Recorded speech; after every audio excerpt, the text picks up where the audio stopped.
Bismillahirrahmanirrahim. Assalamualaikum warahmatullahi wabarakatuh. Perkenalkan, nama saya Hani Amrina Rasyada, NIM 3119027 dari jurusan Ilmu Al-Quran dan Tafsir IAIN Pekalongan. Di sini saya akan menjelaskan tentang sebuah fenomena sosial dalam ilmu sosiologi, yaitu stratifikasi sosial masyarakat petani di desa. Sebelum membahas lebih lanjut, kita akan mengetahui terlebih dahulu apa itu stratifikasi sosial dan pengertian dari petani itu sendiri. Jadi, stratifikasi sosial ialah suatu sistem pembedaan masyarakat ke dalam kelas-kelas secara bertingkat atau hierarki, yang wujudnya ialah dari kelas yang paling tinggi hingga kelas yang paling rendah. Nah, stratifikasi sosial itu terjadi dikarenakan dalam kehidupan manusia sendiri kita tidak bisa lepas dari nilai. Jadi umumnya dalam masyarakat orang yang banyak memiliki hal yang bernilai itu cenderung lebih dipandang dan memiliki tingkat sosial yang tinggi. Namun apa yang dipandang bernilai dalam kehidupan manusia itu tidak sama di setiap lingkungan masyarakat. Yang kedua, kita akan mengetahui definisi petani menurut para ahli. Jadi menurut Wolf dan Ellis, petani ialah mereka yang mempunyai lahan pertanian, menggarap lahan tersebut hingga menghasilkan suatu produk guna memenuhi kehidupan hidupnya sehari-hari. Nah, di Indonesia itu ada dua jenis petani. Yang pertama ialah petani pemilik lahan dan juga petani penggarap. Selanjutnya ialah faktor penyebab adanya stratifikasi sosial masyarakat petani di desa, yang umumnya ialah hal-hal yang berkaitan dengan kedudukan atau jabatan, harta kekayaan, keturunan, jenis mata pencarian, dan juga pendidikan. Nah, di sini juga ada 4 faktor yang menentukan terjadinya stratifikasi masyarakat petani di desa.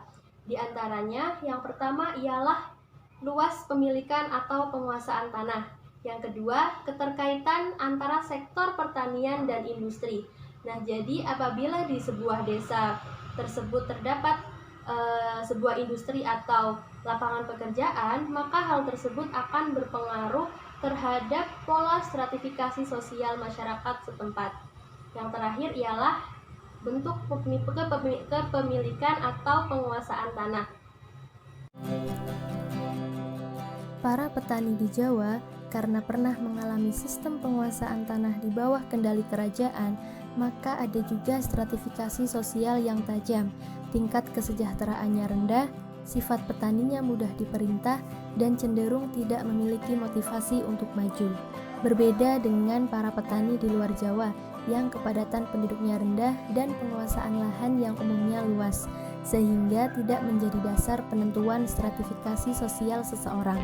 Namun setelah kemerdekaan, keadaan petani desa berubah, yaitu tanah pertanian bergeser menjadi milik perorangan.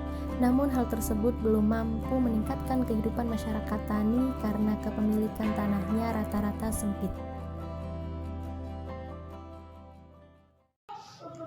Nah, dari video tersebut dapat kita ambil kesimpulan bahwa stratifikasi sosial masyarakat petani di desa itu terbagi menjadi 3 kelas. Yang pertama kelas atas, yang kedua kelas tengah, dan yang terakhir kelas bawah. Untuk kelas atas sendiri itu ditempati oleh para petani yang mempunyai lahan pertanian, mempunyai usaha selain di bidang pertanian, mempunyai modal, dan juga memiliki rumah. Untuk kelas tengah itu ditempati oleh para petani yang mempunyai lahan pertanian, mempunyai rumah, namun mereka tidak mempunyai usaha selain di bidang pertanian. Kemudian yang terakhir, kelas bawah ditempati oleh para petani yang tidak mempunyai keduanya, tidak mempunyai lahan pertanian maupun tidak memiliki rumah. Biasanya mereka bekerja sebagai buruh tani. Mungkin cukup sekian penjelasan mengenai stratifikasi sosial masyarakat petani di desa. Mohon maaf apabila masih banyak kekurangan. Terima kasih. Wassalamualaikum warahmatullahi wabarakatuh.